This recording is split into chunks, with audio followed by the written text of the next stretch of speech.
പ്രതിപക്ഷ ഉപനേതാവ് Shri P K കുഞ്ഞാലിക്കുട്ടിയാണ് നമ്മളോടൊപ്പം ചേരുന്നത്. പ്രചാരണം അതിൻ്റെ അവസാന ലാപ്പിലേക്ക് കടക്കുകയാണ്. എങ്ങനെയാണ് UDFിൻ്റെ പ്രതീക്ഷകൾ?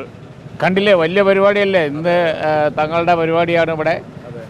വൻ ജനക്കൂട്ടം, വലിയ നല്ല പ്രതികരണം, ആളുകളൊക്കെ വലിയ ആവേശത്തിലാണ്. അവസാന ലാപ്പിൽ സെയ്ദ് സാദിഖ് അലി ശിഹാബ് തങ്ങളുടെ ആഹ്വാനം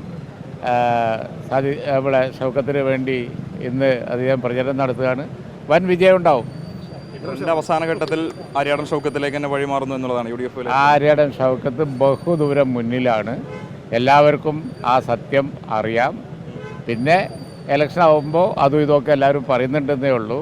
ഇവിടുത്തെ ജയം ആര്യാടൻ ഷൗക്കത്ത് തന്നെ, ഒരു സംശയവും വേണ്ട.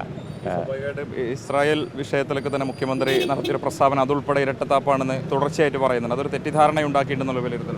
ഇസ്രായേൽ വിഷയത്തിലൊക്കെ ഇന്ത്യൻ നാഷണൽ കോൺഗ്രസിനെ മറികടന്ന് അഭിപ്രായം പറയാൻ ആർക്കാ ഇന്ത്യ രാജ്യത്ത് പറ്റുക? കാരണം ഇന്ത്യ രാജ്യത്ത്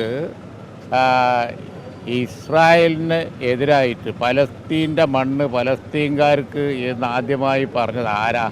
മഹാത്മാഗാന്ധി. അത് കഴിഞ്ഞ് നെഹ്റു, അതുപോലെ ഇന്ദിരാഗാന്ധി, അവസാനം രാജീവ് ഗാന്ധി, ഇപ്പോൾ രാഹുൽ ഗാന്ധി. ഇന്ത്യൻ നാഷണൽ കോൺഗ്രസിൻ്റെ ആ പാരമ്പര്യം ആർക്കെങ്കിലും അവകാശപ്പെടാൻ പറ്റുമോ?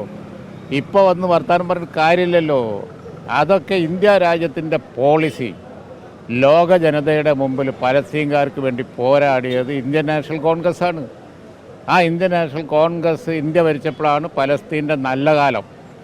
ഇത് ജനങ്ങൾക്കറിയാം. അതിപ്പോൾ മാറ്റി പറഞ്ഞുകൊണ്ട് ഇല്ലാതാകാൻ പോകുന്നില്ല.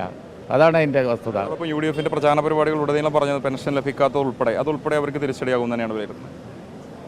ആ പെൻഷൻ കൊടുക്കാത്തത് ഇടതുപക്ഷ ഗവൺമെൻറ്റാണല്ലോ.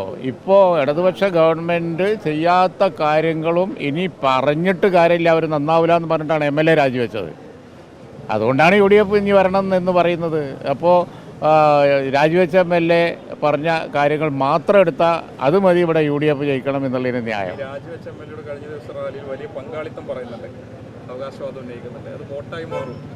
ഇടതുപക്ഷ വോട്ടുകൾ ചോരുള്ളൂ. കാരണം അത് അദ്ദേഹം രാജിവെച്ചത് അതും പറഞ്ഞിട്ടാണല്ലോ.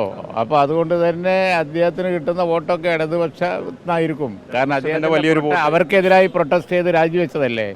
തീർച്ചയായിട്ടും ഇടതുപക്ഷത്തിൻ്റെ വോട്ട് ചോരുന്നത് അവർ നോക്കിയാൽ മതി. UDF അന്നും ഇന്നും ഇൻടാക്റ്റാണ്. അത് ഒറ്റക്കെട്ടായി നിൽക്കുകയും ചെയ്യും, ജയിക്കുകയും ചെയ്യും.